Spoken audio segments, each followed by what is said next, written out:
How to disable share button on Facebook. Hi everyone, welcome to the channel. This is Rose and I'm here to guide you on how to disable share button on Facebook. Watch the video till the end and without any further ado, let's dive right into the video. Launch Facebook app on your device. Sign in to your account. Tap three-line icon at top right corner of the screen. Scroll down. Choose Settings and Privacy and select Settings. Scroll down.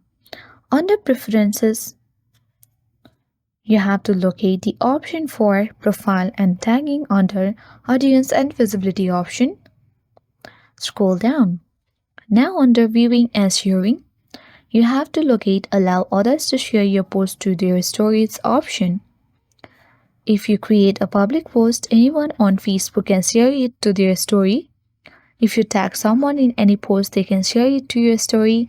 The story will include your full name, a link to your post, and will be visible for 24 hours if you have toggled the button on.